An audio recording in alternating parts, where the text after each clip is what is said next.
സുഹൃത്തുക്കളെ, കഴിഞ്ഞ ദിവസം പുറത്തു വന്ന തദ്ദേശ സ്വയംഭരണ സ്ഥാപനങ്ങളിലേക്കുള്ള തെരഞ്ഞെടുപ്പ് ഫലത്തെക്കുറിച്ച് ഇപ്പോൾ നമ്മളോട് പ്രതികരിക്കുന്നത് ശ്രീ MT രമേശാണ്. BJP-യുടെ തലമുതിർന്ന സംസ്ഥാനത്തെ നേതാവും അതോടൊപ്പം തന്നെ അവരുടെ വിദ്യാർത്ഥി യുവജന സംഘടനകളിലൂടെ കടന്നു വരികയും കെ സുരേന്ദ്രനൊക്കെ മുമ്പ് യുവമോർച്ചയുടെ സംസ്ഥാന അധ്യക്ഷനായി പ്രവർത്തിക്കുകയും ചെയ്തിട്ടുള്ള MT രമേശേട്ടനാണ്. MT രമേശേട്ടൻ്റെ പ്രതികരണത്തിലേക്ക് വരാം. ഞാൻ കൂടുതൽ കാര്യങ്ങൾ കൂട്ടിച്ചേർക്കുന്നില്ല. അദ്ദേഹം വളരെ വിശദമായി തന്നെ ഈ വിജയത്തെക്കുറിച്ച് വിലയിരുത്തുന്നുണ്ട്. ഈ തെരഞ്ഞെടുപ്പ് ഫലത്തെക്കുറിച്ച്, വിജയമെന്നല്ല, വിജയം അവർക്ക് ഒരു സ്ഥലത്താണ് കിട്ടിയിട്ടുള്ളത്, കോർപ്പറേഷനിൽ.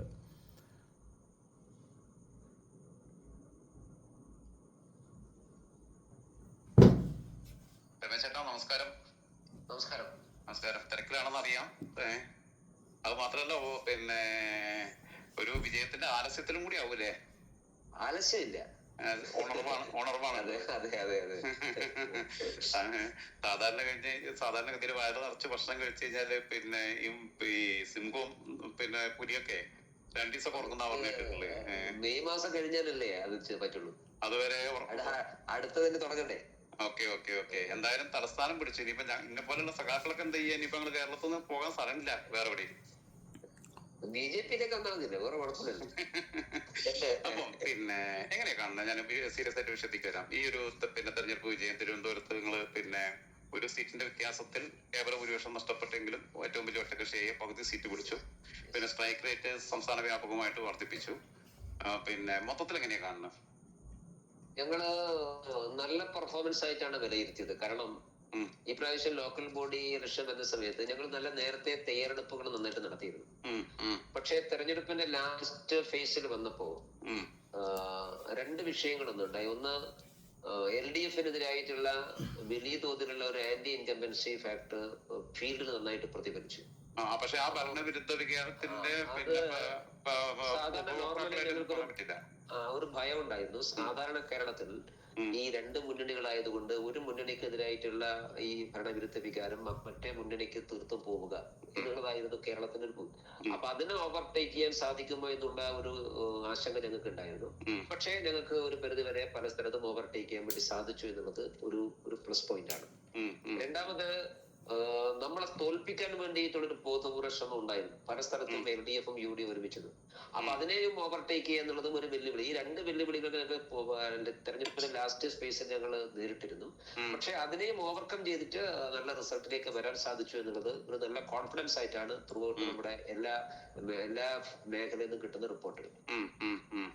അതായത് ഇപ്പോ പൊതുവെ BJP-യെ, ഭാരതീയ ജനതാ പാർട്ടിയെ, കേരളത്തിലെ മതന്യൂനപക്ഷ വിഭാഗങ്ങൾ പൊതുവിൽ കണ്ടിരുന്നത് ഒരു ഐക്യത്തോട് കൂടിയിട്ട് ഒരു അൺടച്ചബിലിറ്റി ഉണ്ടായിരുന്നു. ക്രിസ്ത്യൻ കമ്മ്യൂണിറ്റിക്കിടയിൽ ഉണ്ടായിരുന്നു. ഇതൊരു ഭീകര സംഘടന എന്നുള്ള രീതിയിലുള്ള ഒരു ധാരണയോ തെറ്റിദ്ധാരണയോ എന്തോ ആവട്ടെ, അതുണ്ടായിരുന്നു. അത് ക്രിസ്ത്യൻ കമ്മ്യൂണിറ്റിക്കിടയിൽ കഴിഞ്ഞ കുറെ വർഷങ്ങളായിട്ട് മാറി കിട്ടിയിട്ടുണ്ടായിരുന്നു. പക്ഷെ മുസ്ലിം കമ്മ്യൂണിറ്റിയിലും ഇപ്പൊ അത് മാറുന്നതിന്റെ സൂചനയായിട്ട് ഈ തൃശ്ശൂരിൽ നിന്നൊക്കെ ഒരു മുസ്ലിം യുവതി ഒരു വീട്ടമ്മ മത്സരിച്ച് വിജയിക്കുന്നു കോർപ്പറേഷനിലേക്ക് BJP സ്ഥാനാർത്ഥിയായിട്ട് താമര ചിഹ്നത്തില്. അങ്ങനെ മുസ്ലിം കമ്മ്യൂണിറ്റിക്കകത്തേക്ക് BJP-യുടെ സ്വാധീനം വർദ്ധിപ്പിക്കാനുള്ള ഏതൊക്കെ രീതിയിലുള്ള സ്ട്രാറ്റജികൾ ഇപ്പൊ നിങ്ങൾ നടപ്പിലാക്കിക്കൊണ്ടിരിക്കുന്നത്? ഞങ്ങൾ ഇപ്രാവശ്യം മത്സരിക്കാൻ ടിക്കറ്റ് കൊടുക്കുന്ന സമയത്ത് എല്ലാ വിഭാഗത്തിൽപ്പെട്ട ആളുകളെയും ഉൾക്കൊള്ളാൻ വേണ്ടി ശ്രമിച്ചത്. ഇൻക്ലൂസീവ് ആയിട്ടുള്ള ഒരു കാൻഡിഡേറ്റ് ലിസ്റ്റാണ് ഞങ്ങൾ പുറത്തിറങ്ങിയത്. അതിൽ ക്രിസ്ത്യൻസ് ഉണ്ട്, ക്രിസ്ത്യൻ വിഭാഗത്തിലെ അവാന്തര വിഭാഗങ്ങളുണ്ട്, മുസ്ലിം കമ്മ്യൂണിറ്റി ഉണ്ട്, എല്ലാ വിഭാഗവും ഉണ്ട്. അപ്പൊ അവർക്കൊക്കെ നാമക്കേ വാസ്തവ സീറ്റ് അല്ല ഞങ്ങൾ കൊടുത്തിട്ടുള്ളത്. അവർക്കൊക്കെ ജയിച്ചു വരാൻ സാധിക്കുന്ന ഏറ്റവും നല്ല സീറ്റുകൾ നോക്കി കൊടുക്കുക. പണ്ടൊക്കെ നമ്മൾ സാധാരണ വെച്ചാൽ അക്കോമഡേറ്റ് ചെയ്യാൻ വേണ്ടി സീറ്റുകൾ കൊടുക്കുക എന്നുള്ളത്. ഇപ്രാവശ്യം അങ്ങനെയല്ല. BJP-യുടെ ഏറ്റവും ഷുവർ സീറ്റുകൾ തന്നെ ക്രിസ്ത്യൻ വിഭാഗത്തിൽപ്പെട്ടവർക്കും മുസ്ലിം വിഭാഗത്തിൽപ്പെട്ടവർക്കൊക്കെ കൊടുക്കണം. അങ്ങനെയാണ് ഇപ്പൊ തൃശ്ശൂരിൽ ഞങ്ങൾക്ക് 100% ഉറപ്പുള്ളൊരു സീറ്റാണ് ഞങ്ങളൊരു മുസ്ലിം സ്ത്രീക്ക് കൊടുത്തിട്ടുള്ളത്. അപ്പൊ അതൊരു സ്ട്രാറ്റജിയുടെ ഭാഗമാണ്. കാരണം കേരളത്തിലെ ക്രിസ്ത്യൻ കമ്മ്യൂണിറ്റി പോലെ തന്നെ മുസ്ലിം കമ്മ്യൂണിറ്റിയും BJP-യെ വിശ്വസിക്കാൻ സാധിക്കും. ഇലക്ട്രൽ പൊളിറ്റിക്സിൽ അവർക്ക് റോള് കൊടുക്കാനും അവരെ ജയിപ്പിക്കാനും ഒക്കെ BJP-ക്ക് സാധിക്കും എന്നുള്ള മെസ്സേജ് ഞങ്ങൾക്ക് കൺവേ ചെയ്യണമെന്നുണ്ടായിരുന്നു. അത് കൃത്യമായിട്ട് ഇപ്രാവശ്യം കൺവേ ചെയ്തിട്ടുണ്ട്. അതുകൊണ്ട് ഒരു ഇൻക്ലൂസീവ് ആയിട്ടുള്ള ഒരു ഇലക്ട്രൽ പെർഫോമൻസ് ആയിട്ടാണ് ഞാൻ ഇതിനെ കാണുന്നത്. നിയമസഭയിലേക്ക് പോകുമ്പോഴേ ഇപ്പൊ കഴിഞ്ഞ ലോക്സഭാ തെരഞ്ഞെടുപ്പിന്റെ സമയത്ത് എന്ന് പറഞ്ഞു കഴിഞ്ഞാൽ ഇപ്പൊ സുരേഷ് ഗോപിക്ക് തൃശ്ശൂർ പിടിക്കാൻ പറ്റിയത് സുരേഷ് ഗോപിക്ക് കേന്ദ്ര നേതൃത്വത്തിന്റെ ഭാഗത്തുനിന്ന് വളരെ നേരത്തെ 5 വർഷം മുമ്പ് തന്നെ 2019 തൊട്ട് തന്നെ അവിടെ ഫോക്കസ് ചെയ്യാനുള്ള ഒരു നിർദ്ദേശം കിട്ടി. മൂപ്പര് നിയമ സ്ഥാനാർത്ഥി എന്നുള്ള ഉറപ്പുണ്ടായിരുന്നു. പക്ഷെ 2019 ആയപ്പോഴേക്കും മൂപ്പര് അതിന് മുമ്പ് തന്നെ 2018 ആയപ്പോഴേക്കും മൂപ്പര് അതിന് മുമ്പ് തന്നെ അത് പാർട്ടി പിന്നെ ഒരു ഓർഗനൈസേഷണൽ ചാർട്ടർ മറികടന്നുകൊണ്ട് തന്നെ മൂപ്പർക്ക് അവിടെ ഫോക്കസ് ചെയ്യാനും മൂപ്പര് സ്ഥാനാർത്ഥിയാവും എന്നുള്ളൊരു ഗ്യാരണ്ടിയുടെ പുറത്തുള്ള പ്രവർത്തിച്ചു. ആ രീതിയിലുള്ള പ്ലാനിങ്ങോട് കൂടിയിട്ട് ഇനി 5 മാസം 6 മാസം ഉള്ളത്. നിങ്ങൾ ഇപ്പൊ രാജീവ് ചന്ദ്രശേഖരനെ പോലും ഒരു പക്ഷേ കുറച്ച് മാസങ്ങൾക്ക് മുമ്പേ അവിടെ കാൻഡിഡേറ്റ് ആയിരുന്നെങ്കിൽ നിങ്ങളെ പല ആളുകളെയും പല സ്ഥലത്തും പിന്നെ നേരത്തെ പ്രഖ്യാപിച്ചിരുന്നെങ്കിൽ നിയമസഭാ തെരഞ്ഞെടുപ്പിൽ തന്നെ പല സീറ്റുകളും ഒരു പക്ഷേ എനിക്ക് പിടിക്കാമായിരുന്നു എന്ന് തോന്നുന്ന ഒരാളാണ് രാഷ്ട്രീയ ചെറുതായിട്ട് നിരീക്ഷിക്കുന്ന ആളെന്നുള്ള നിലയ്ക്ക് ഞാൻ. ഇപ്പം നിങ്ങൾ നിയമസഭാ തെരഞ്ഞെടുപ്പിലേക്ക് ഈ അന്തിമ ഘട്ടത്തിൽ കൊണ്ടിട്ട് നിങ്ങൾ അവിടെ മറ്റേ ആൾ ഇവിടെ പിന്നെ വേറൊരാള് പിന്നെ മറ്റേ സീറ്റിൽ എന്നൊക്കെ പറഞ്ഞിട്ട് തീരുമാനിക്കുന്നതിന് പകരം നേരത്തെ ഫോക്കസ് ചെയ്ത് പ്രവർത്തിക്കാനുള്ള ഒരു പ്ലാനിങ്ങിലേക്ക് പോകുന്നുണ്ടോ? ഞങ്ങൾ അതിനെ കുറിച്ച് ആലോചിക്കുന്നുണ്ട്. മുഴുവൻ സീറ്റുകളിലേക്ക് ഇല്ലെങ്കിലും ഞങ്ങൾക്ക് വിജയിക്കാൻ സാധിക്കുന്ന 100% ഞങ്ങൾക്ക് ഒരു ജയിക്കാൻ സാധിക്കുന്ന, അതായത് എ ക്ലാസ് മണ്ഡലങ്ങൾ, ആ മണ്ഡലങ്ങളിലെങ്കിലും നേരത്തെ സ്ഥാനാർത്ഥികളെ നിർത്താനും അവർക്ക് അവിടെ കോൺസെൻട്രേറ്റ് ചെയ്ത് പ്രവർത്തിക്കാനും ആവശ്യമായ ഒരു കാര്യത്തെ കുറിച്ച് ആലോചിക്കുന്നുണ്ട്. സെൻട്രൽ പാർട്ടിയുടെ ഒരു അനുവാദം കൂടി വേണം.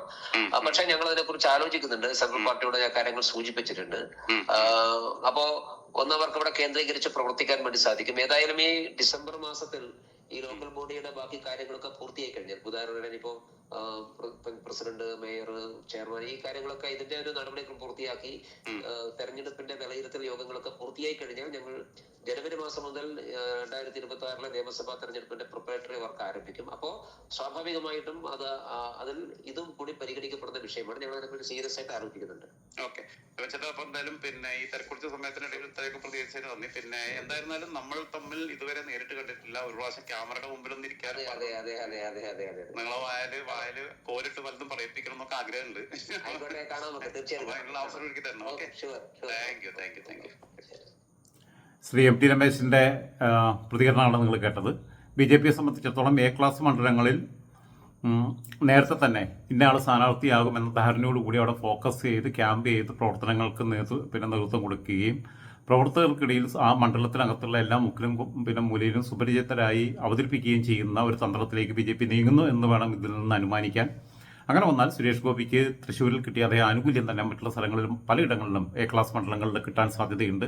കാരണം നമുക്കറിയാം, ഇടതുമുന്നണിയെ സംബന്ധിച്ചിടത്തോളം അവരുടെ സ്ഥാനാർത്ഥി പ്രഖ്യാപനം അപ്പം അതിനകത്തുള്ള ഘടകകക്ഷികളെ സംബന്ധിച്ചിടത്തോളം വലിയ പ്രശ്നമൊന്നുമില്ല. ഇത്തവണ രാമേന്ദ്രൻ കടന്നപ്പള്ളിക്കും AK ശശീന്ദ്രനും സീറ്റ് ഉണ്ടാവില്ല. ആ രണ്ട് ഘടകകക്ഷികൾ തന്നെ മുന്നണിയിൽ എന്തായിരിക്കും എന്നുള്ളത് നമുക്ക് അറിയാൻ പറ്റാത്ത സ്ഥിതിയാണ്. MP ശ്രേയാംസ്കുമാറിനെ എവിടെയായിരിക്കും അക്കോമഡേറ്റ് ചെയ്യുന്ന ഏത് സീറ്റിലായിരിക്കും മത്സരിപ്പിക്കുക എന്നുള്ളത് നമുക്ക് പറയാൻ പറ്റാത്ത സ്ഥിതിയാണ്. അദ്ദേഹം കൽപ്പറ്റ തന്നെ ആയിരിക്കും മത്സരിക്കാറ് മുന്നണിയുടെ സ്ഥാനാർത്ഥിയായിട്ട് എന്നുള്ളത് ഊഹിക്കാം.